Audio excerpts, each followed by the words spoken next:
Good evening and welcome to another night of miniature painting.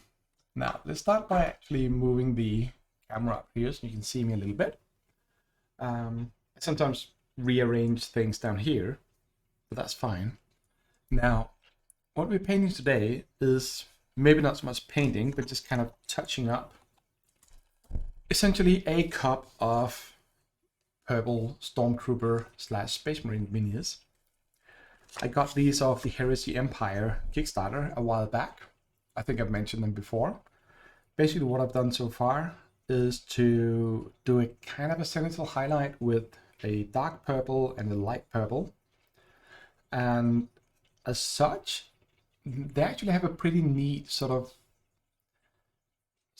shade highlight color scheme. I mean, looking at it from the top, it's fairly bright. Looking from the bottom, it's fairly dark. That works. But I want to sort of emphasize some of the things like here where we have the plates connecting sort of the interlocking parts. I want to touch up all the weapons. The weapons are just going to do it quick. Probably just doing, instead of doing a black and dry brushing it in a metallic silverish kind of color, I'm just going to do a silver and then doing a black what's it called, black shade. But for now I want to take some of the contrast paint here, the really dark purple, and just add it to all the recessed areas to kind of emphasize the shadows. Now, those of you who joined in when we started or watching on YouTube, the intro music was, as always, Secret Muse by my good friend Chilean. I really love that song, tune, track, whatever you want to call it. He's a music producer from way back, and when I talked about doing streaming, he offered to do some music for me. So this is the first song he did. There may be others. We'll see. The music we're listening to now is, again, as always, my background music. I really enjoy the works of Adrian von Ziegler. Check him out there should be links below once this is actually published on YouTube and Twitch. It's VOD. But otherwise, look him up on Bandcamp or YouTube. Adrian von Ziegler. I think Austrian musician, does a lot of work, does a lot of atmospheric work. Really wonderful, great to chill out to, good for painting, good for reading, writing, role-playing background. You can make a lot of good sort of atmospheric, mood-setting scenarios with this music. Cheers.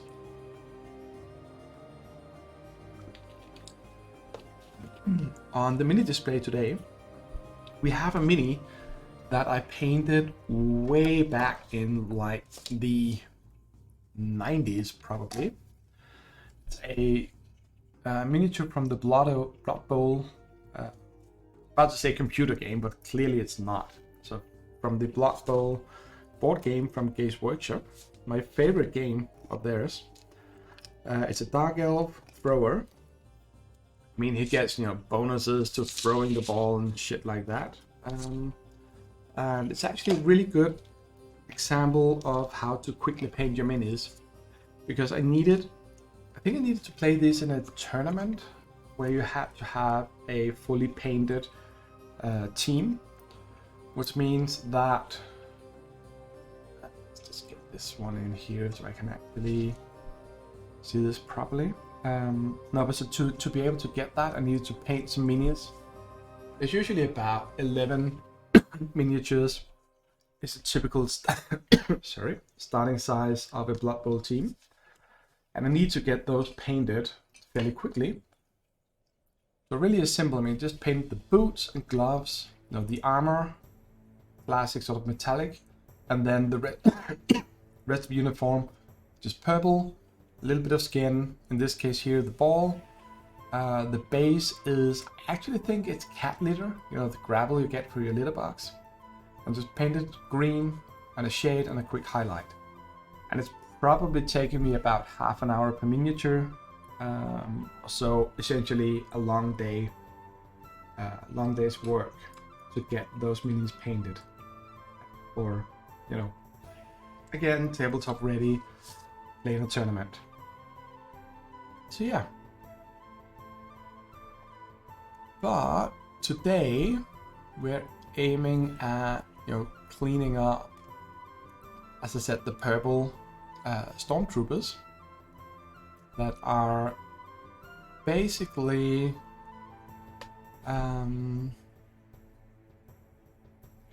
oh, King Dixon balls. Thank you for your comment. I don't believe I've met you before. Where are you from? What are you doing? What are you up to tonight? And also, let me actually get some paper towel to clean my brushes.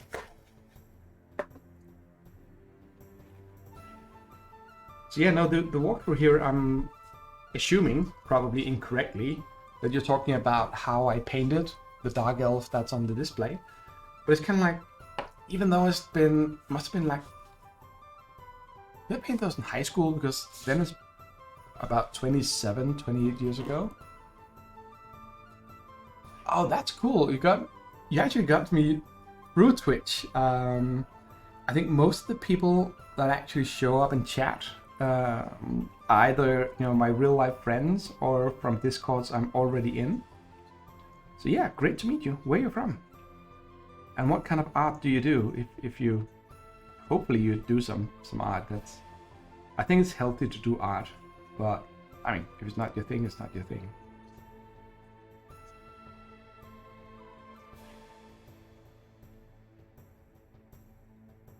So again, here, you're from Canada. Well, then we just need to get some of the people from the Incorrigible party in here, because 3 of them are from Canada.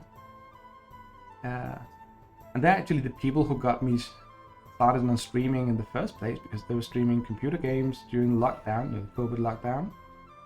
And yeah. So no, that's cool.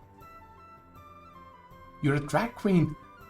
Good on you. I absolutely adore people who have, the called fashion sense and self-esteem and basically just fucking awesomeness to do drag. So yeah, good on you. Glad to hear it.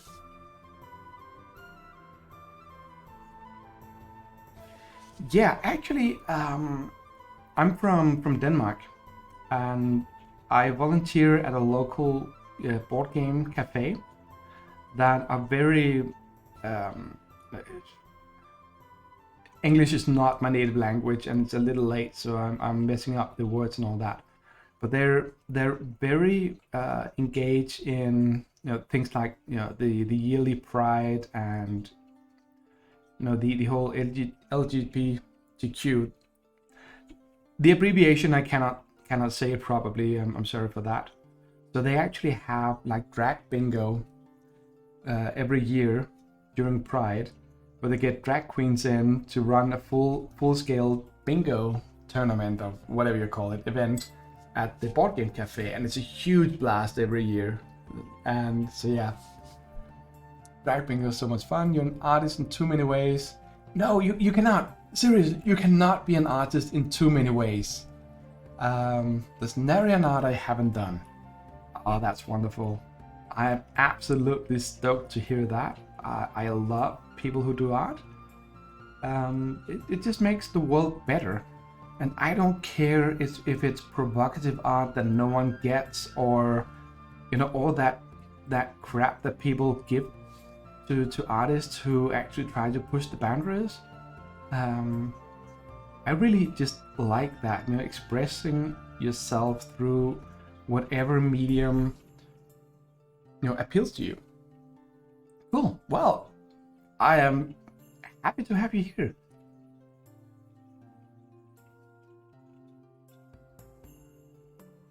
So yeah, so as I wrote in the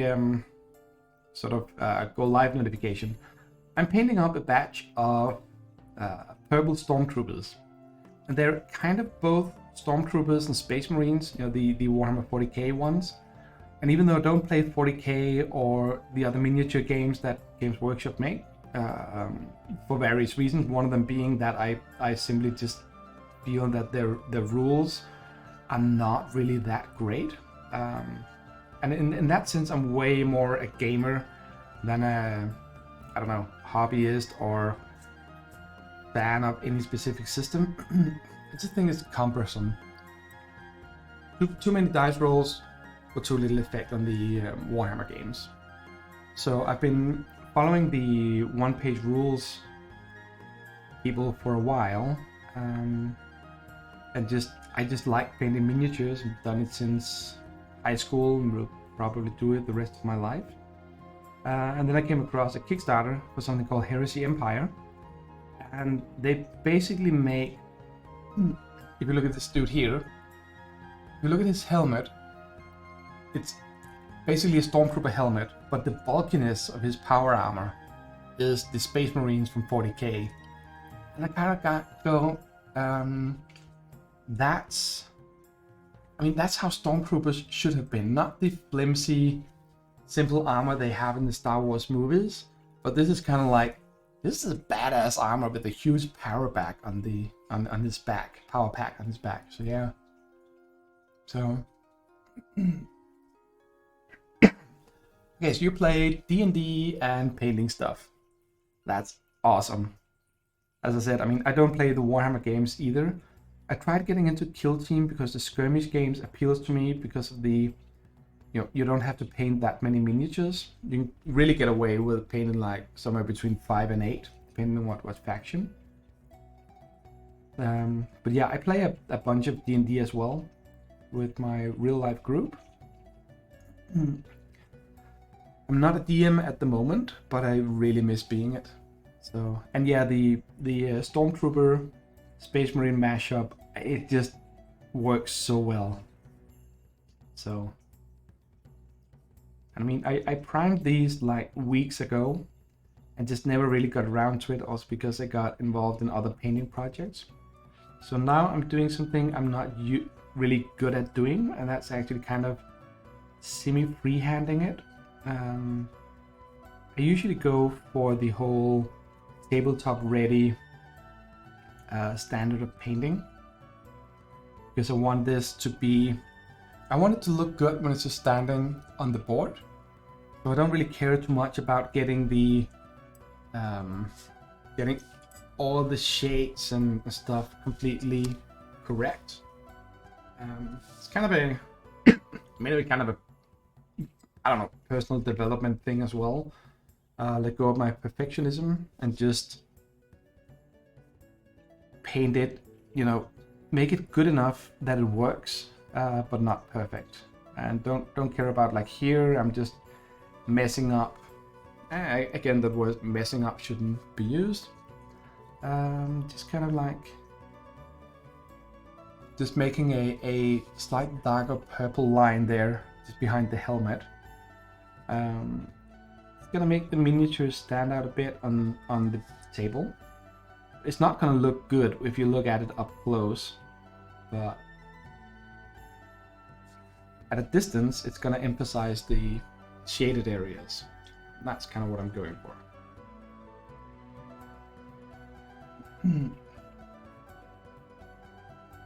Now, for the eyes, I'm actually gonna try and be a little bit more careful, because that can really mess up a miniature if you don't do it well.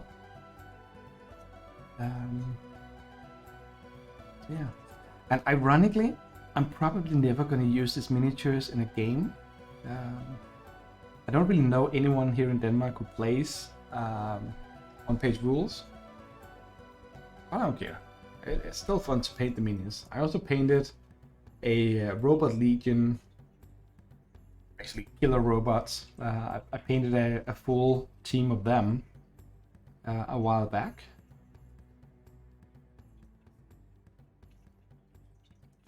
That was still fun. And if I paint these one up here, I kind of have like, they're called Battle Brothers as opposed to Space Marines, which is, I know, kind of cheesy because everyone knows what it is, but Games Workshop is kind of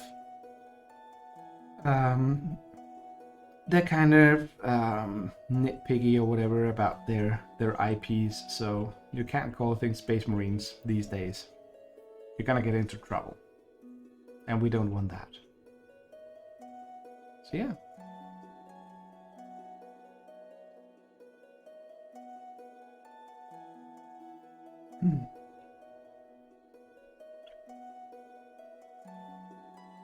Yeah, Battle Bros. They also have the Battle Sisters, which is kind of the equivalent of GW's Battle Sisters, or Sisters of Battles, I think they're called. And yeah, I get it. I mean,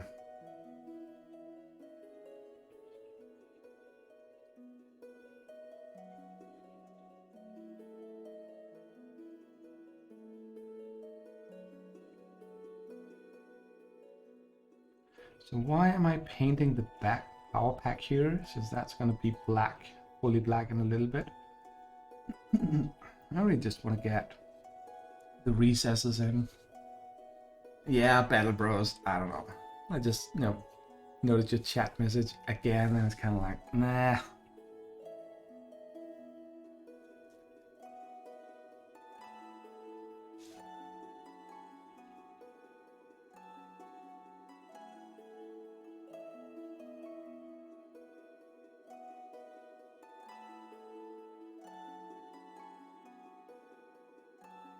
What are you up to today? Refill your water and get a snack. Be right back. Yeah, sure. No stress, no worries. I'm just happy to have people listening in.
One of the fun things about working with the contrast paints for this is that it actually takes quite a while for it to fully dry, which means that when I inevitably paint outside of the areas I want to paint in, I'm going for the recessed areas, but even when I sort of hit the highlighted areas, high areas, I can basically just rub a finger over it and it's going to take off a fair bit of the paint I just added in the wrong place. So it's kind of an easy way to get away with making mistakes and just kind of fixing it later on. And I don't know how well it comes through on camera here, but even though it actually looks fairly black, it actually is a dark purple when you see it and when it dries up. So it's not sort of like a hard black color I'm using here.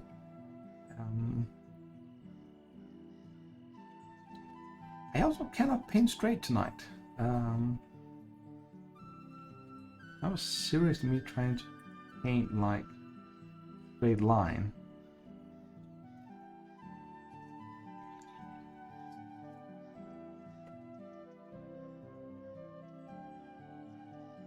Again, as I said, I'm probably not going to be playing with these people here. These the Stormtroopers, Space Marines, whatever, Battle Bros. But I still want to kind of at least give them a little bit of a shade in addition to the Sentinel. Ori, good to see you! What are you up to?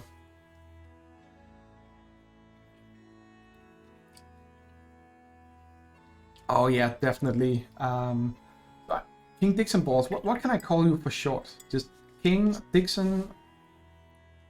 Not. I wouldn't feel comfortable just calling you Balls. That seems wrong. So yeah, I'm good, Ori. Some of the news is that about 2 weeks ago I got laid off for financial reasons at the job I started in October. Well, that's kind of fine. I'm happy being away from it. I got some really good friends at the place, new friends that I'll be seeing, playing board games with, hopefully for many years to come. So, and it's a startup. They ran out of money. That's basically what happens once in a while. So no, nothing bad there. So yeah, okay. So I'm gonna call it King.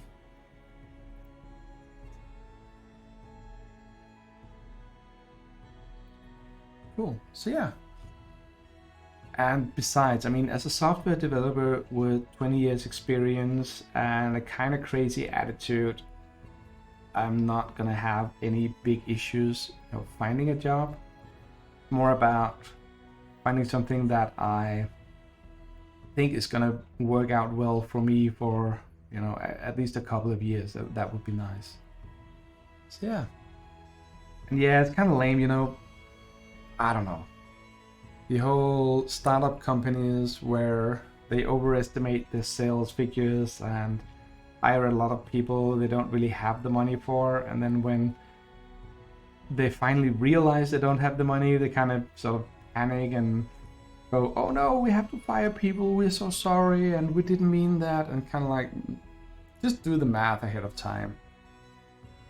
I mean, it's good to be optimistic, but it's not good to be unrealistic about it. So yeah. Yeah. As I said, I'm gonna find something pretty soon. I mean, I'm already talking to companies about potentially getting a job, and I have the luxury of actually taking my time interviewing with several different companies and just being fairly relaxed about it. I mean, I got pay until the end of the month, got my savings, and all those things, so no worries there.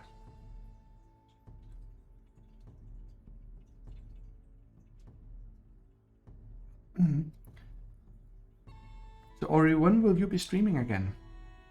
It's been a while. It's always great listening in on you. I usually actually catch you just when I'm about to get up in the morning.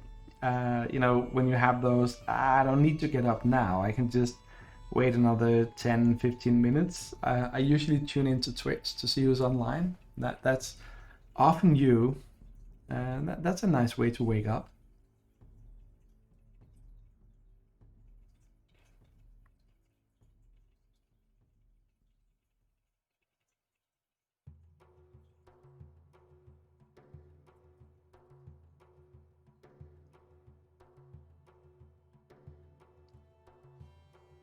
Sixth district. What is that? So Ori says she has another streamer friend whose fiance is a vampire VTuber, and the character is a merchant, and we eventually started creating characters for me and my hobby. If you're interested, since you like D&D, here's the link. Ooh, cool. Let me just click on that, and then it's at least gonna be in my browser history.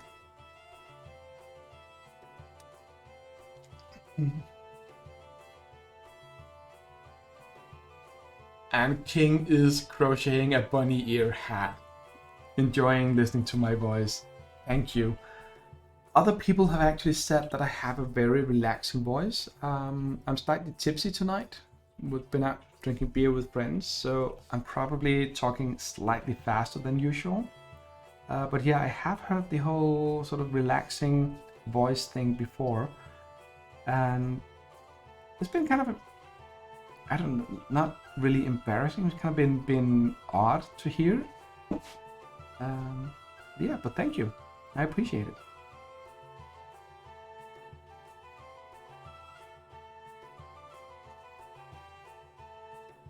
Was Ori say?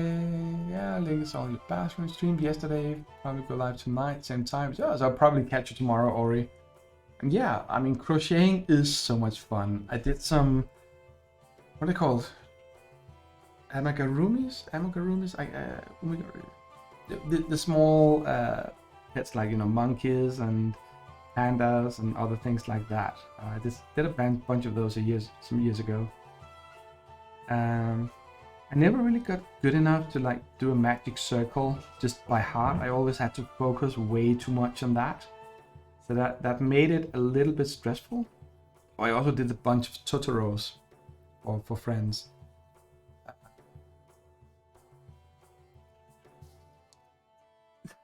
And Ori says he hates magic circles, and King isn't really getting there just yet. But in the magic circle, the concept seems fairly simple. You just loop up a couple of stitches. But since I usually just do one project at a time, I never really just sat down and did like 10, 20 magic circles just to get familiar with them. So every time I had to start, I just sort of had to relearn the magic circle because it's been so long since I did the last. But anyway, King says that you've kind of cracked the code with magic circles. That's wonderful. I mean, it would be wrong to say that like half the time I spend on amigurumis would be the magic circle, but it kind of feels like that because it takes so long to get started, and then the rest is just kind of like counting the stitches. And I had to use markers because I forget. I'm not good at counting for any length of time unless I 100% focus on it, and I like to just either have TV or whatever running in the background when crocheting. So yeah. Yeah, but actually, Ori, using the stitch markers, really helped me, because that's how I knew that I didn't have to worry about the entire round. I just had to worry about 2 stitches increase 1, 2 stitches increase 1, so on around the edge. But I didn't also have to count that after 40 stitches or whatever, I needed to start a new round and look at the pattern. That's where the stitch markers came in really handy.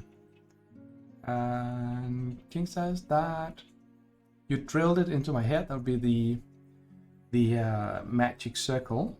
And wait, hang on. I actually need to focus a little bit on the miniature here. Sorry. Before I don't mind messing it up just a little bit, but not too much. What are you saying? He says only just use a long piece of string. Yeah, I mean that works as well. I just have kind of the open close thing is I would never really close them. I just have them open, just hitch it into the stitch, and that worked. So that worked for me.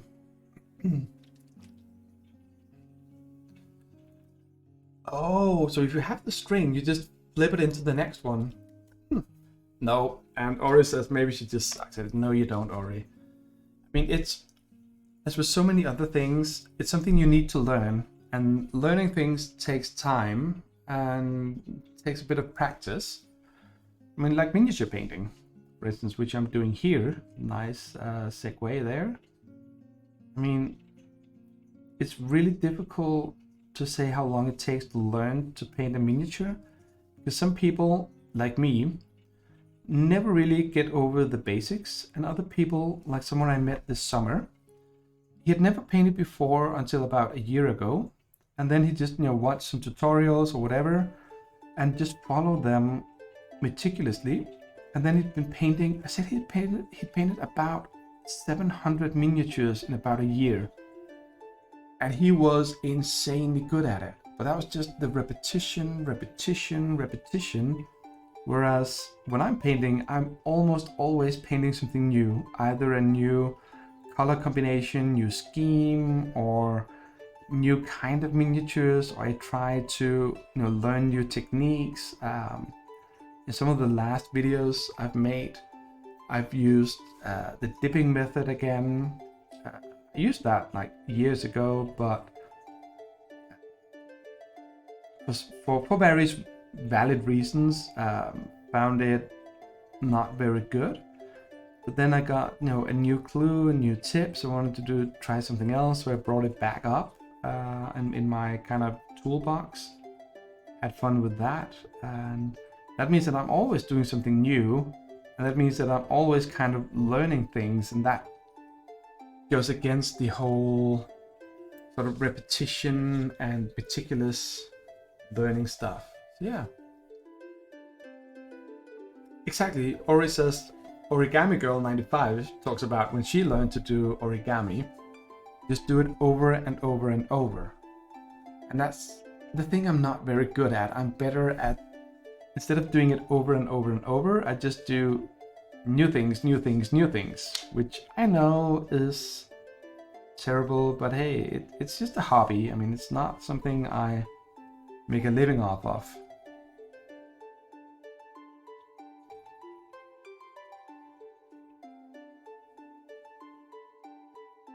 Okay, so yeah, that's good.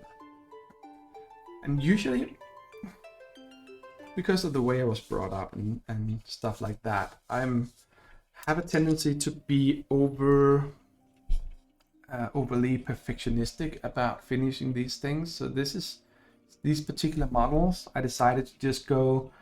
I don't care about precision or anything like that. If you look at each individual model, you're gonna see so many errors here, both in the shading I did with the airbrush, but also when I'm adding in the inks, the contrast paints here. But I don't really care. I mean, just want to touch them up well enough that they don't look like a simple airbrush paint job. I want to give it just a little bit more, but I don't care. I mean, this guy here, if you look at his face and his helmet, there's blobs all over the place. Yeah, good enough, but quickly, as King says. I find that really hard to do. I mean, even sitting here having decided that that's what I'm gonna do, I still look at it and I start thinking, oh, so how do I actually fix this or fix that and so on. It's kind of like, no, I'm not gonna fix it. Just gonna keep painting, and it's just gonna have to be good enough.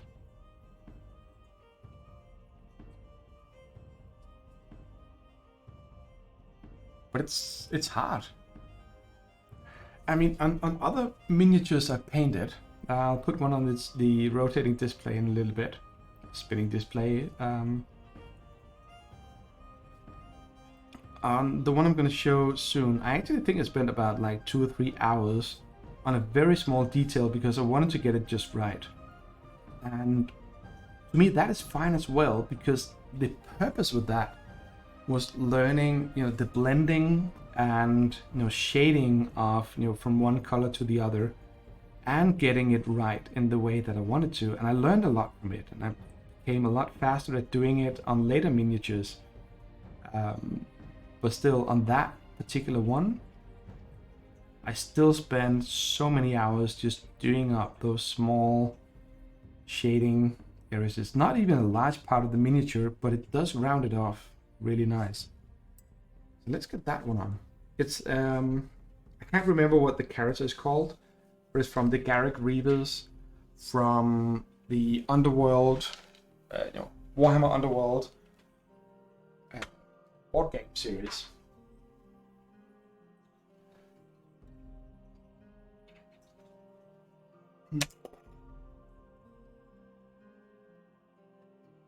So, if you look at him, let's bring him up a little bit. Look at him, and if you look at the spikes he's got growing out of his back, it's like 2 of them on his back and 1 at the end of the axe. Those 3 spikes took me around 2 or 3 hours in total to get right, because I get way too much purple going up, or then overcompensating, getting too much white going back down again, and so on. So King says that's something you've learned this year. It's okay if you've made mistakes, you can go back on as long as you've learned something. Like, it never has to be perfect because it likely never will be, and blending is hard. And see, that's the thing. But I kind of grew up with the attitude that you have to make things perfect the first time you try it. And that's been really, really hard. Getting rid of that mental sort of state of mind or that attitude. Because if you have to do things perfect the first time, how are you ever going to practice anything? How are you ever going to get good at anything if you're not allowed to be bad at it first? So that's a lesson there. And yeah, if you've been through the same, King, I highly sympathize with you. It's nerve-wracking, to say the least. Very damaging.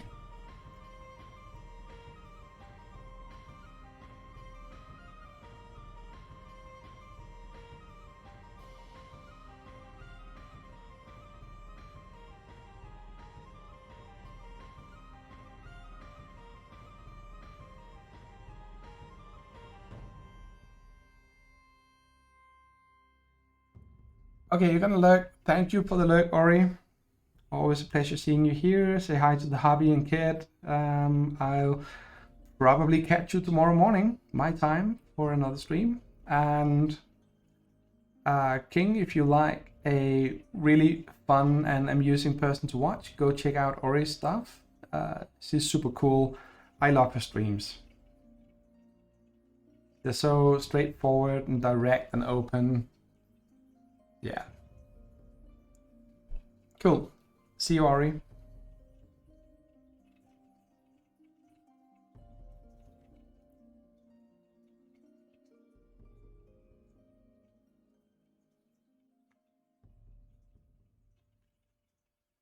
Again, the thing with perfectionism, I mean, this miniature here, when it's going to be on the table, people are going to be looking at it from like 1 to 3 feet away, if not more. They're going to be looking at it from on high. Let's show what I mean here. So I just, even if it's only a few seconds, spend a few seconds painting the area in here. The mini's going to be standing there like that. No one is going to see the area I just painted. So why do I paint it? Because I'm sitting with the miniature in front of me and I can't help myself. That's why.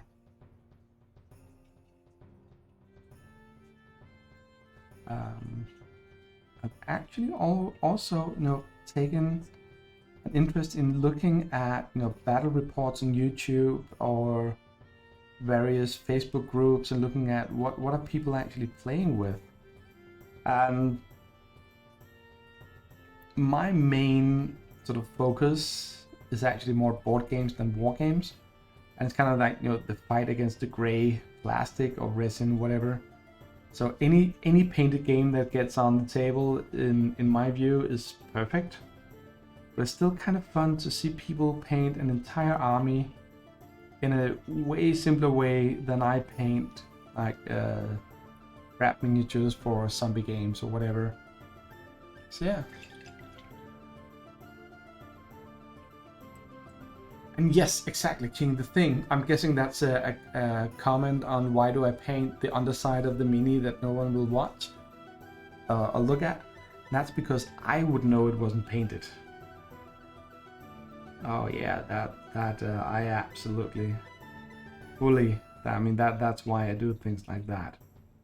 But it's also a good thing to learn to not care about those things. I mean, let's save that for actual work where it might actually mean something one day. And for mini painting, let's just stick to having fun and getting minis painted.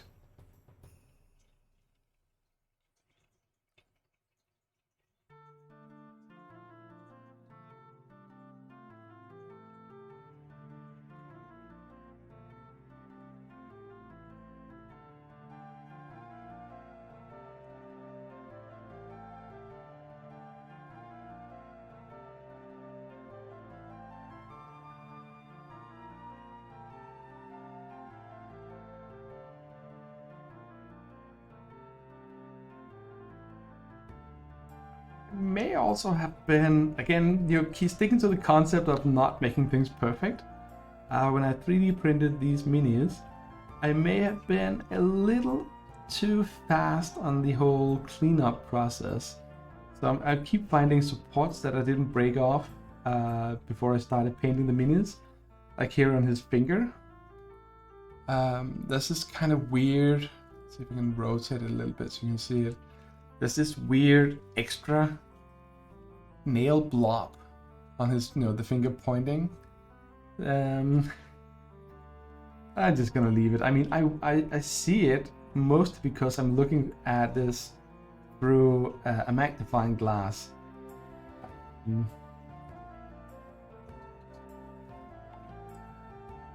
But yeah, I don't know.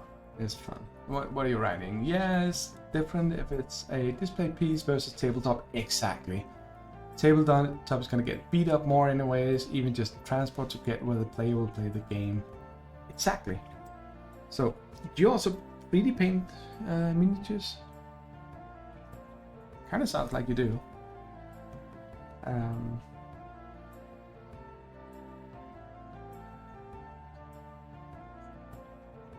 I've been kind of half following 3D printing for years without wanting to buy a 3D printer, because the filament printers, what I mostly got out of the discussions and talks with people who had them, what I my takeaway from that for 10, 15 years ago, and even today, to be honest, is that people with filament printers spend a lot of time tinkering with settings and fine-tuning, adjusting everything, tightening up all the screws and all of those things, and then they still print fairly low resolution prints that is perfect for doing stuff like scenery for tabletop games like this, or board games, or D&D battle mats and so on. But for miniatures, I mean, they would get so many failed prints and this weird kind of like, I don't know, spaghetti, not marshmallow, what's it called, the thing you get at carnivals, the fluffed up sugar thing. So yeah, you started with filament, kickstarted with filament, moved to resin because you want a higher quality minis, but still love FGM to make bigger things. Exactly, because bigger things, by all means, go filament. That makes perfect sense. But for miniatures, I mean, these ones are fairly large, but what do I have? I have one here that I did last month for the NaNoWriMo project. This is like, I mean, the base here, and the one, the gray, black gray one here, that's a 25 millimeter base, which means that the miniature itself is about 2 centimeters tall. I mean, it's crouching, but still, with that size miniatures, the resin is really the way to go. But if you're doing scenery for a war game table or whatever, then filament, which I guess is the FDM, makes perfect sense.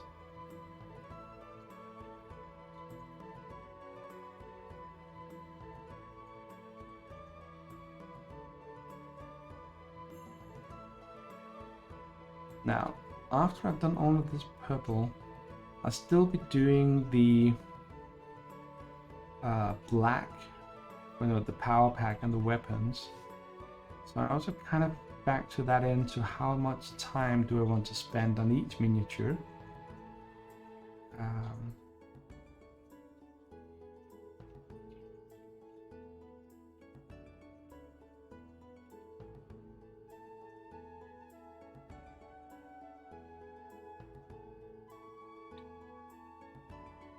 Yeah, what time do we have? Oh, it's actually 11:15 already.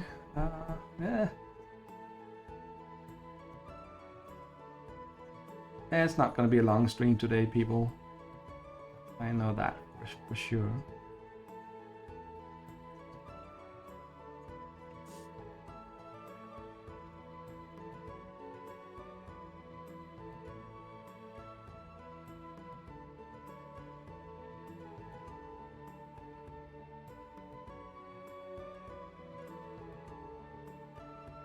think, what I'm doing here with just adding kind of like a black or dark purple line underneath all the different sort of connections in the armor plate. I think I saw someone call it panel lining or something like that. Oh, and yeah, King, thank you for showing up. I mean, it's so flattering to have new people show up and actually engaging and chatting. I hope it's not the last time. Do you have a stream? Yes, I think it's called panel lighting, just like you have edge highlighting on the sort of the edges of raised things. You do the panel lining at the edges of everything.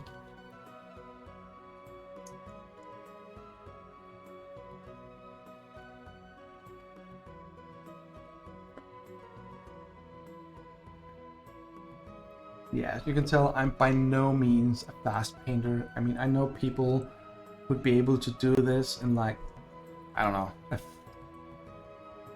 half the time, if not faster. But hey, I just enjoy the hobby and have fun doing this.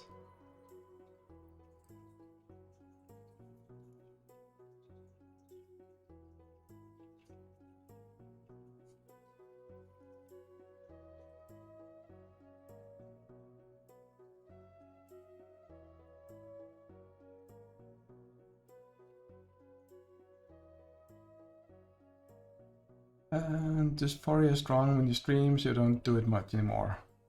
Ah, sorry to hear that. I will, once the stream is over, I will go follow you if I haven't already. And I will hope to catch you sometime. I think that would be fun. What do you stream normally?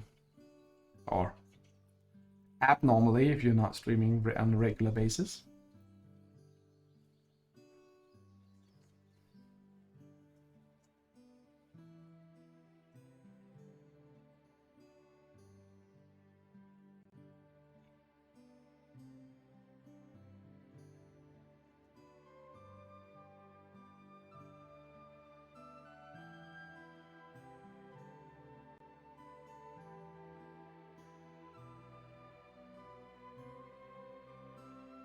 Art, drag, games, music. Oh, that sounds wonderful. It's always cool when people, when you have streamers and you don't really know what they're gonna be streaming. I mean, one thing is, streaming different games or whatever, but having no real clue about what you'll be streaming next. I don't know. I just think that's fun. I mean, that adds to the creativity of content creation. Whereas if you have the people who always stream the exact same computer game, it has, of course, its merits, and I mean, you can learn a lot from them, and it's entertaining. You know what you get, but having the whole, okay, so what's King gonna be doing? Is it gonna be crochet, or are we gonna see a full drag suit or whatever? I mean, that I don't know.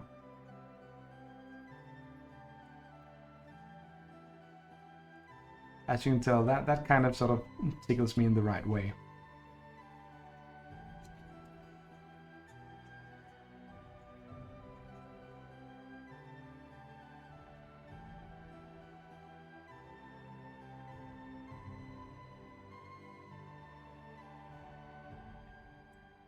Yeah, and I mean, I kind of get the drawback to not streaming the same thing, because some people just like to tune in and see people play Escape from Tarkov or Call of Duty or whatever, play board games.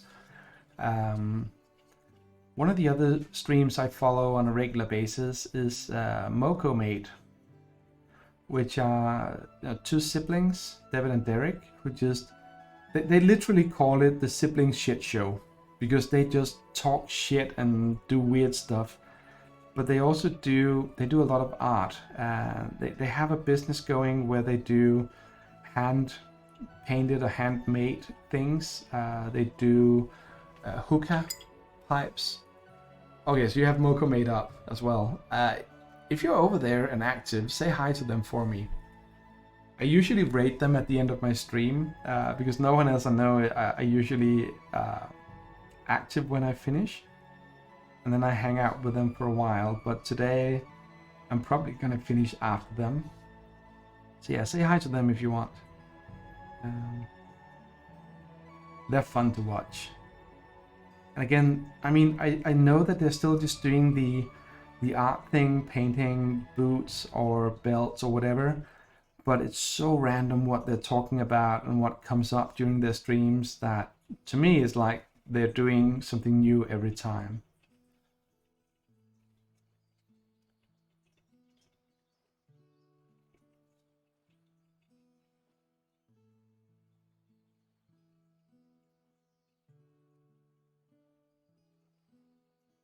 It was kind of fun if, I don't know, a week ago, a couple of days ago, they had some kind of plumbing issues, so the shit show literally turned into a shit show because they got sewer water up into their basement that they're streaming from. Ugh, I was so disgusting. I was so sorry to hear that. That's just not fun. But hey, they were kind of cool about it. I mean, they got the worst part, so they were not like literally sitting in shit or anything like that.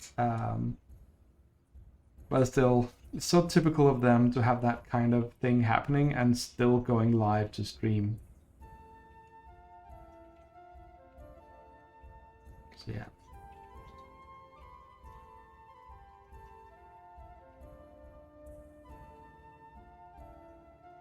The shit show, exactly.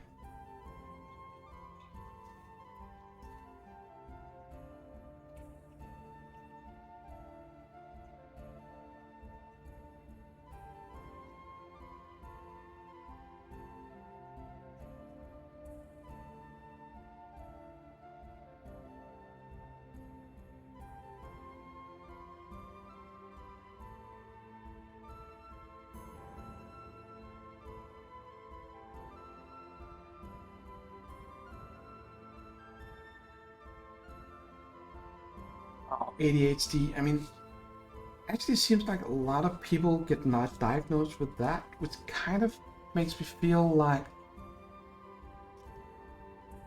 I'm gonna try and be a little diplomatic about this because it's still something that needs to be taken seriously and it's a hard thing to deal with. But it kind of makes me think about, the things like, way back in the day. And I spoke to a friend of mine who also has ADHD about this, and we talked about the concept of the survivors being the ones who actually are kind of naturally jumpy. Like, so if you see a rustling in the leaves or a bush somewhere, you run away. You don't wait and see what happens, but you're also very aware. If you're like standing guard, you need to be aware of what happens all around you instead of just zoning off or thinking about things or whatever. So we're the descendants of the survivors who survived because they were vigilant. So it kind of makes sense, the whole sort of, not distractedness, but the whole sort of hyper attention, the whole, okay, what's happening there, what's happening there, what's happening there. That's actually a survival trait, if you ask me. Also, I need to focus on this.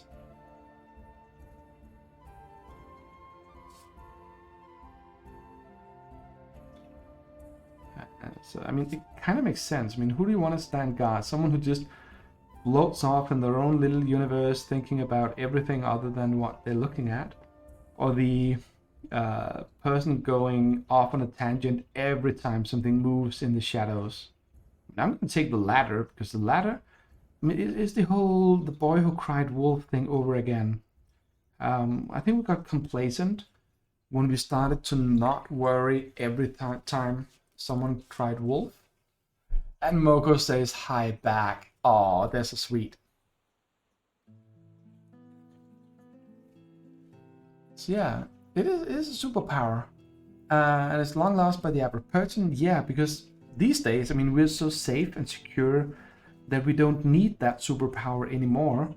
But because, on a biological level or whatever, it's what made it possible for us to get to this point. that we are, it's something that is inherent in a lot of people.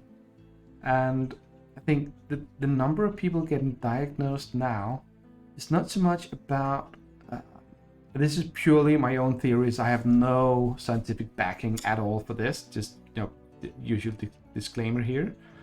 I think it's not so much to do about more people having ADHD. It's kind of like back in the 50s or so, 60s maybe, when it became more socially acceptable to have your left hand as your main hand. If you look at graphs of how many people were left-handed, you'll see a huge spike in the middle of the 20th century. And that wasn't because more people were left-handed. It's just that fewer kids were forced to use their right hand as their main hand, when it was more natural for them to have, the left hand being the main hand.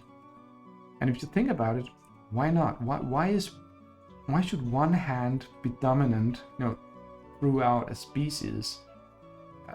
Why aren't we just ambidextrous, to be honest? So yeah.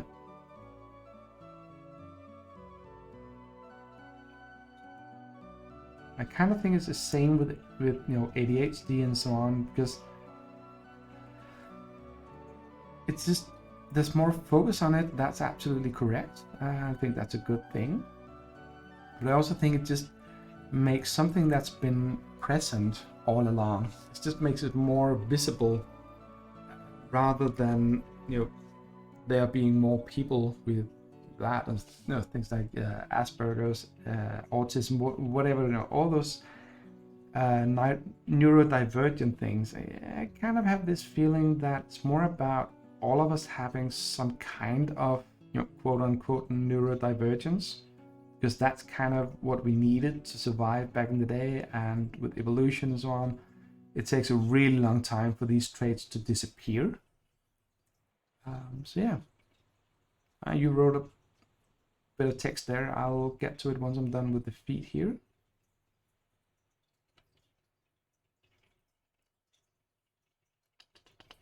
Did I finish all of this? Yes, it's gonna have to do. The left-handedness, that is always a good thing to drop back to people when people get uppity about, oh well, we never diagnosed blah blah blah. Yeah, all those things. Yeah, oh yeah, the whole lobotomy thing. I mean, we have to remember that about 100 years ago, Europe, North America, really had like this terrible thing with just throwing non-normal people, or some definition of normal, into asylums, giving them a lobotomy or electroshocks or whatever, just because they were different from what someone decided should be the norm. And from my point of view today in 2022 and last 25, 30 years, whatever, that seems so bizarre. But imagine and kind of think into how society was back then, and imagine living in a society that accepted that, where that was the social norm. That's fucking scary. Especially scary because how much is it going to take for us to revert to that state?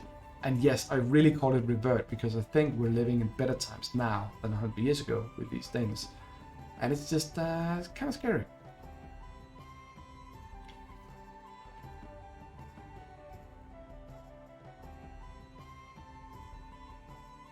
And yeah, as you say, it didn't make you not mentally different or ill. It's just, yeah. Cool. Okay, that took a turn there. Einstein been born in the early 1800s. He'd probably have burned it well, but yeah, he'd been shocked, institutionalized because he had severe ADHD and autism. I don't know much about his actual life, but he worked as a clerk in a patent office, if I recall correctly, which kind of hints at him still somehow having learned to sort of navigate with the rest of society, which a lot of people with autism, Asperger's, ADHD, and so on, they do that simply because that's kind of, again, the survival mechanism in humans forces them to learn these things to not be, rejected too much, if that's a thing you can say. So they've had to learn those things, and yeah, it doesn't mean that they don't have the traits underlying it. It just means that, is it called masking? I think that's the phrase people use, that they're masking their ADHD or autism and so on to make it seem like they're normal, which again is a kind of a horrible thing, because that means that other people will kind of go, but you acted normally in that situation, without realizing how much it actually costs to pretend to be normal in those situations, to pretend that you, I don't know, care about other people. If you have some brain chemistry where you don't really have those things in you, it's kind of a learned trait, learned social abilities, then it costs a lot of energy to do it actively, like to do a probably a crap analogy into sort of the physical body. Imagine having to flex or tighten or whatever your thighs every time you're talking to someone. Doesn't matter who it is. It can be the bus driver. You're asking for a ticket. You have to fully flex. I'm doing it here. Your thighs and your legs completely. If you have to do that every time you talk to someone else, it's really quickly gonna be apparent and clear just how hard and rough that is, and how much energy you use on it. But I think that's what a lot of people do in their minds, and they learn it at such a young age, that they don't really have the language to question that learning, and that becomes the masking part of things, where it hurts them so much to do these things, but they become so used to doing it that they're not actually actively aware of it, because no one talks about these things, no one points them out, no one goes, hey, did you actually know that other people don't have to do this when they're talking to other people?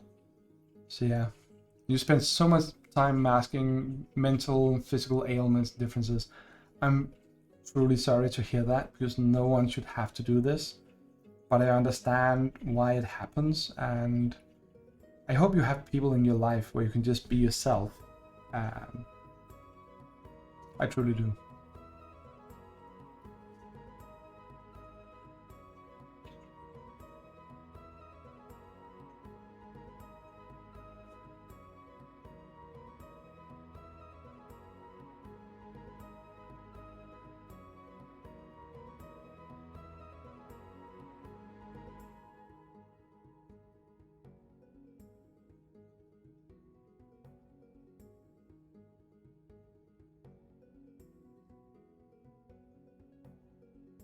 Yeah, sanctuaries. I'm glad you have those. It's good to have. I mean, any place or any person. Atlee, I'm guessing sadly most is from home, so gotta get things started. Speaking of sanctuaries. Okay, well, I hope you get a great dinner with your hobby and you have fun, and say hi to him. I'm guessing him because you said hobby. So yeah, I hope you have a wonderful evening. Thanks for dropping by. I hope to see you again soon. I will follow you and try to crash your stream at some point when I get the chance. Yeah, lovely chatting to you too.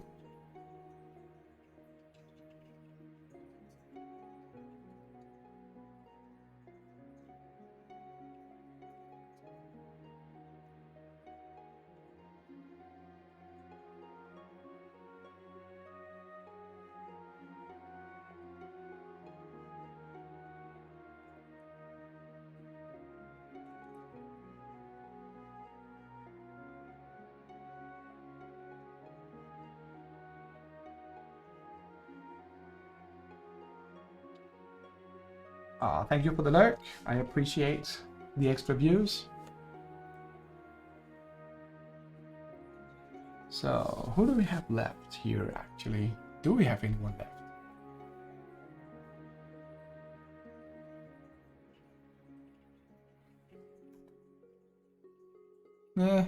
Probably not. Oh, I see a familiar face. I see a certain bird-minded name on the list of people who've been watching. So why haven't you said hi? If I was the kind of person who'd get offended, I would get severely offended by that and give you harsh glances the next time I see you on stream.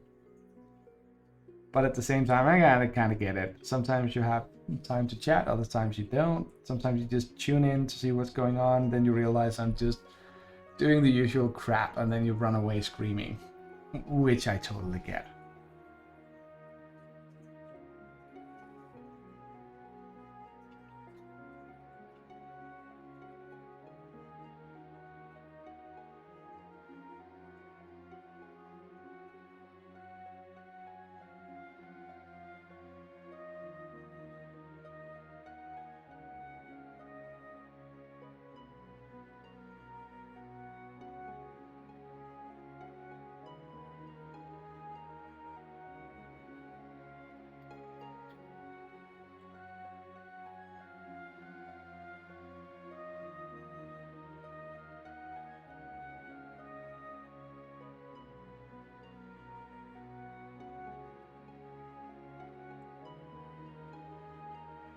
Okay, just a quick reminder that the music we're listening to is the always wonderful and talented Adrian von Ziegler. Is an Austrian composer, if I recall correctly. Does a lot of atmospheric, sort of mood-setting instrumental music. I like to use it for role-playing games, reading, writing, streaming. And if you go to Bandcamp and get his music, his licenses that as long as it's non-commercial or streaming, you're allowed to use it. Of course, double check all these things. That's basically the way it goes with all of this. So on top of that, it's really great music just for listening to. I personally highly recommend it. Also check him out on Patreon, throw a couple of bucks his way. I believe he's doing this full-time for a living, so anything helps. And again, as always, even though you can listen to it on both Spotify and YouTube, it's just available there for free, except for whatever subscription you have. I highly recommend supporting the content creators you watch on a regular basis or listen to. Some people, not me, use this, do this as a living, to pay for their bills. Go support them. It's don't forget that it's real people putting in a lot of time for our entertainment. Yeah. So anyway, that's kind of the moral guilt trip there. If you don't have extra cash to spare, I for one will not hold it against you. It makes perfect sense to not spend money you don't have. I mean, that's always good advice, I think.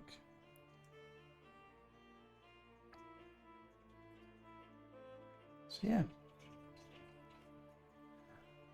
So it is 20 minutes to midnight. I'm just gonna give it 20 more minutes of painting these miniatures, and we'll see how far we get. Probably 1 or 2 more at most. But hey, it's better than nothing. Again, as I spoke to King about, this is not about making it look good. This is just about getting something done and tabletop ready. So it's for me a good exercise in not being a perfectionist.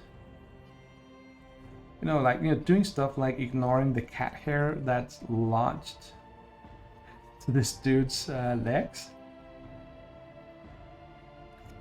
So I just gotta do his face and eyes, and we'll move on to the next one.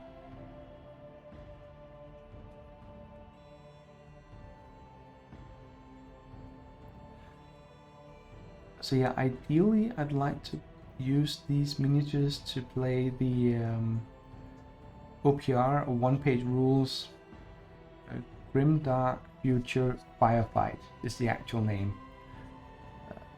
With Grimdark being a reference to kind of the nitty-gritty, same as you have in Games Workshop's 40k, Warhammer 40k setting, where it's a dark future, there's only war, there's never peace.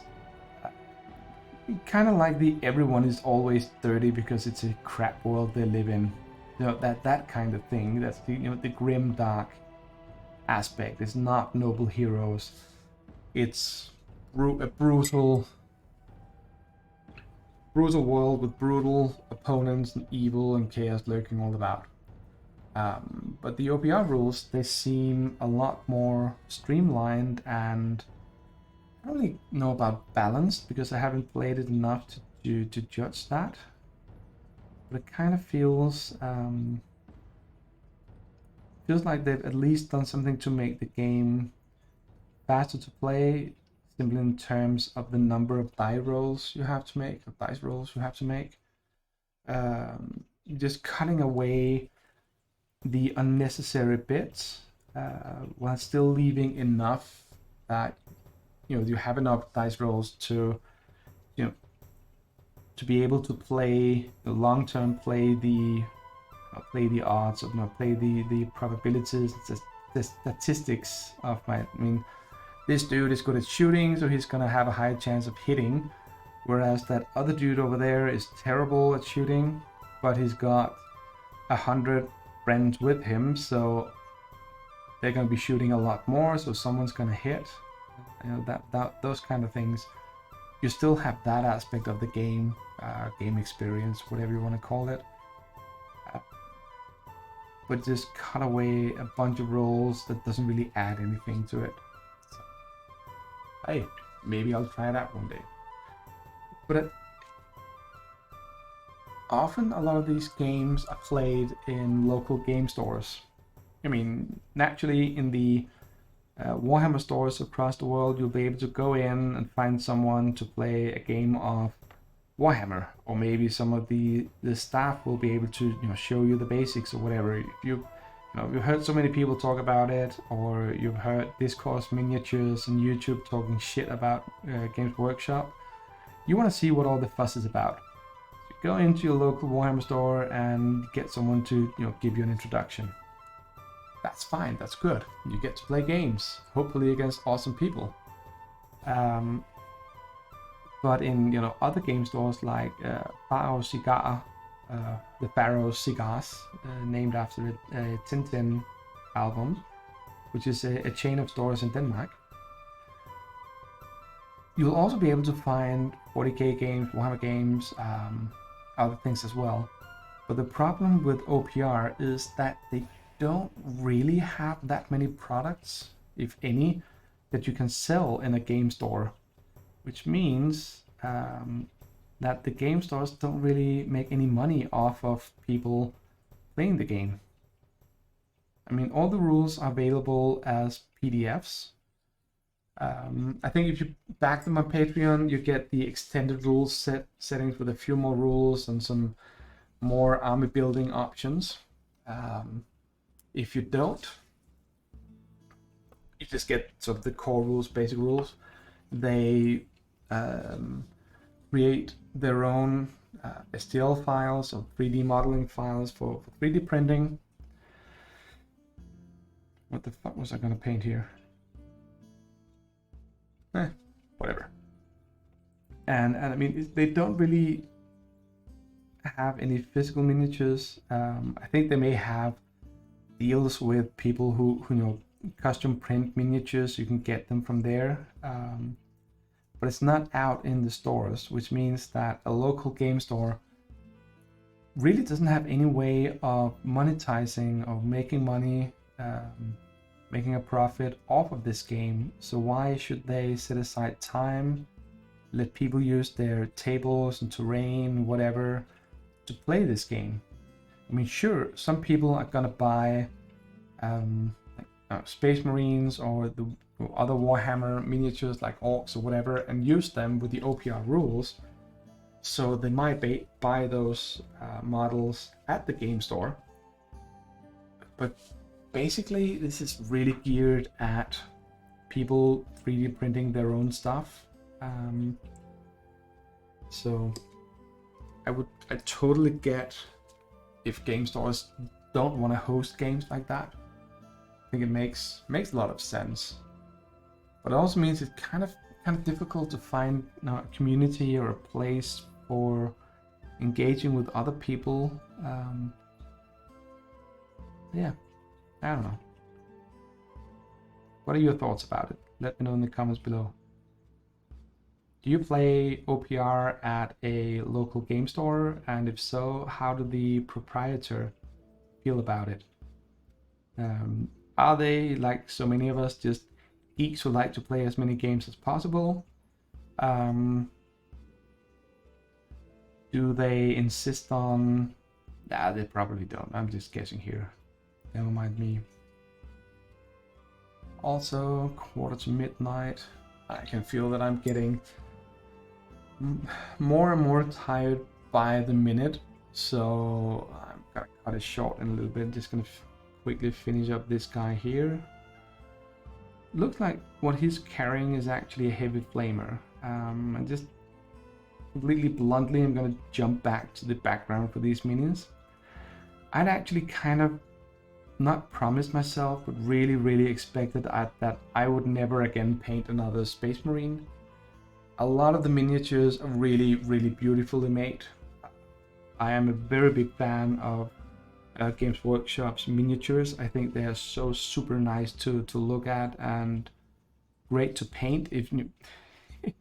Whenever I actually have the time to paint all the details, otherwise I just get guilty conscience for not painting them well enough.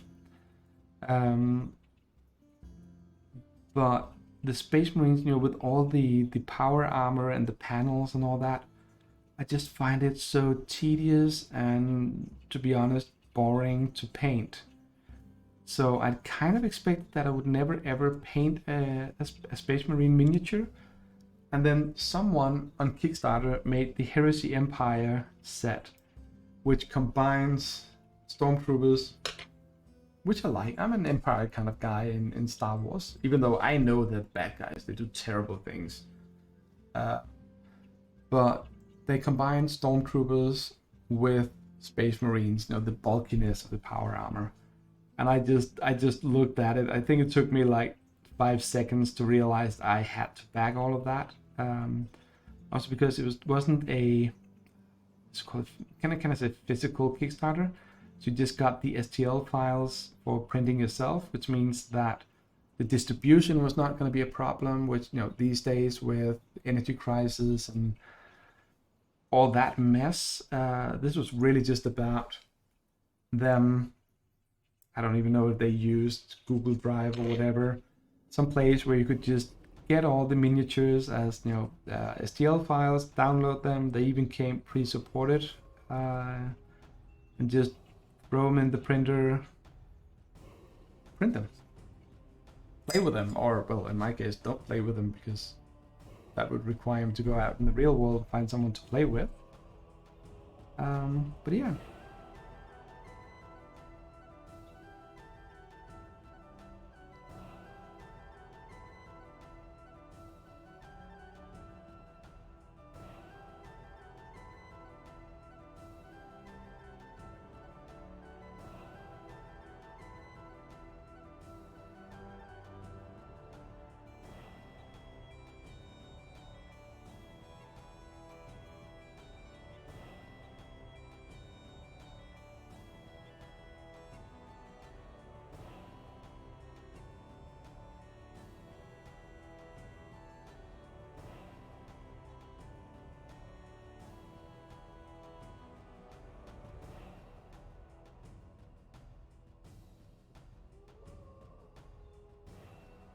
Let's see what else is new.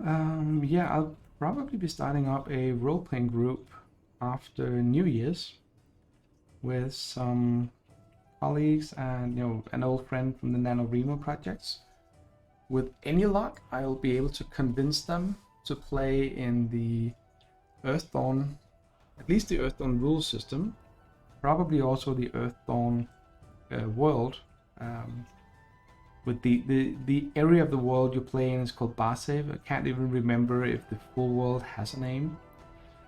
But I like a lot of the concepts they have in Earthdawn. Some people will probably insist that it's one of those systems that you should just be allowed to die a peaceful death somewhere.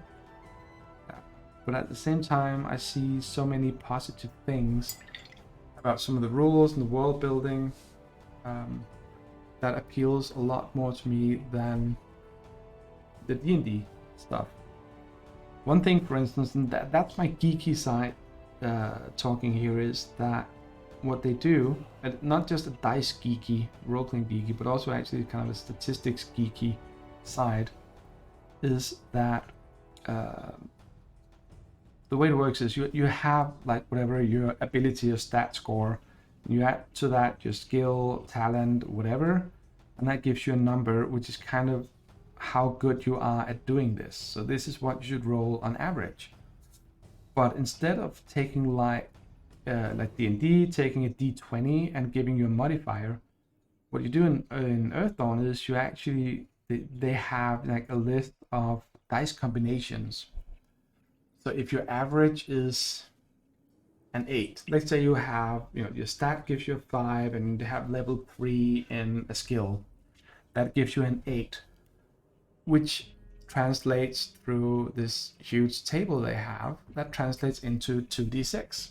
So on average, 2d6 is 7, but, and okay, I can't remember if it's, is it 2d6 or 2d6, that's 7 or 8, whatever.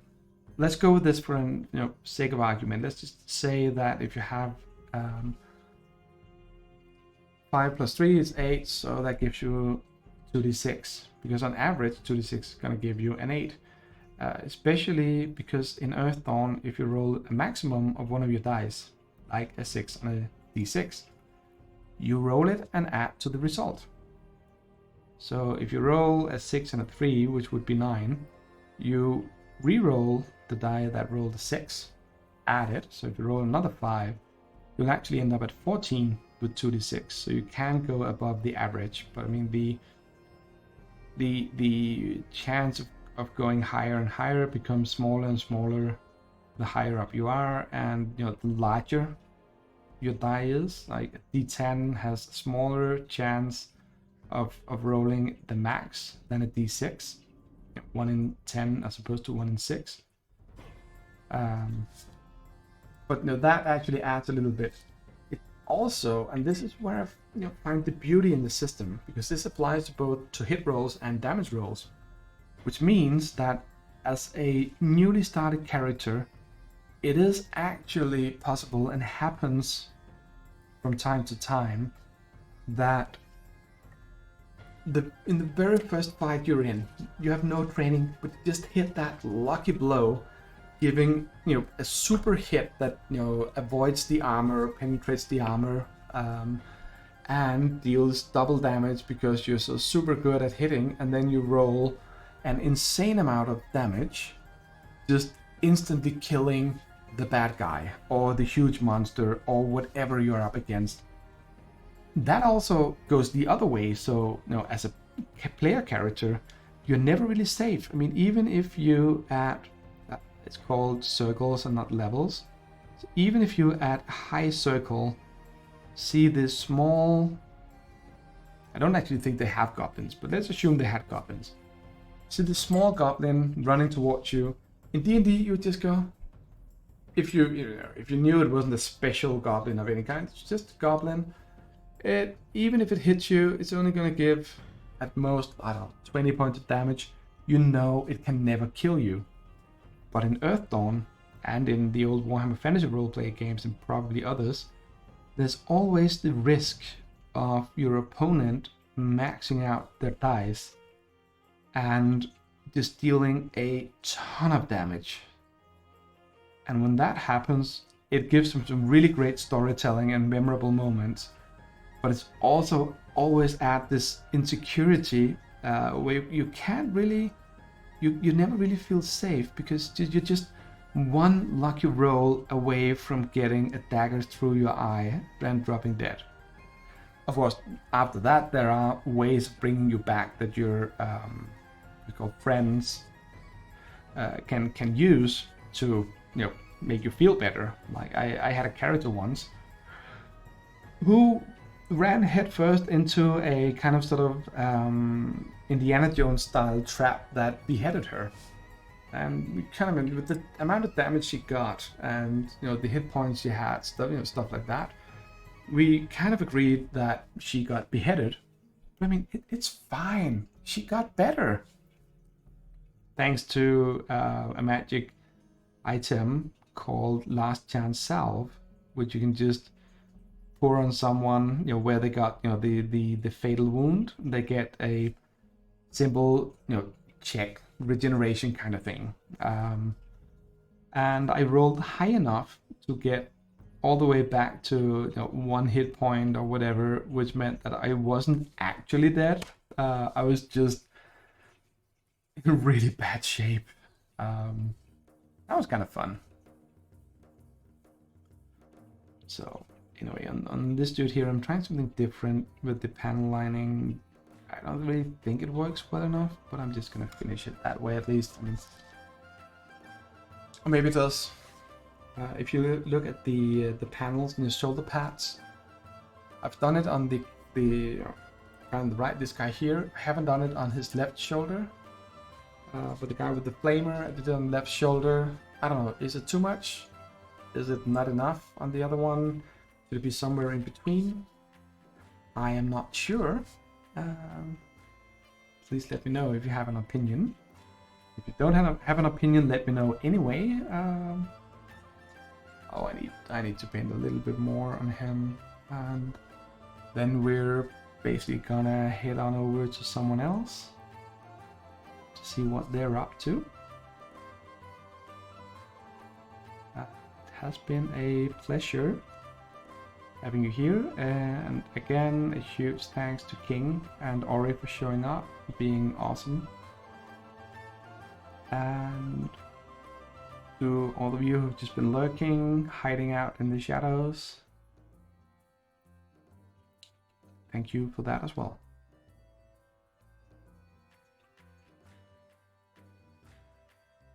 Was that? I think that's pretty much all of it. Again, I mean, the backpack here, I'm gonna go back in and do at least a black shade on all of that. Not like the contrast colors, but an actual shade to make it stand out more. Maybe afterwards just giving it a dry brush on some parts to make it metallic. But again, this is about making them tabletop ready. And you can get really far with these sort of Space Marine style models. Just do the cenital highlight, so you have the shadows and the highlights really quickly done. If you do that, that's super fine. And then you can just do a couple of details like the backpack and the eyes and things like that. I mean, unlike the model you're seeing here, there's so many more details, so it's a little bit more tricky getting away with just doing the same color on his pants and his boots. I mean, you have the greaves, you have the fur trim on the boots and all that. But yeah. Let's see, what do we have? Moko are still online, so let's go jump into them. As always, it's been an absolute pleasure having you here. Please stay tuned for the raid. It should be starting anytime soon. And please join me again next week on Wednesday when I paint. I enjoy doing it, and even when no one's watching, I'll still be doing it because I just love doing it. So anyway, take care, have fun, and have a great evening.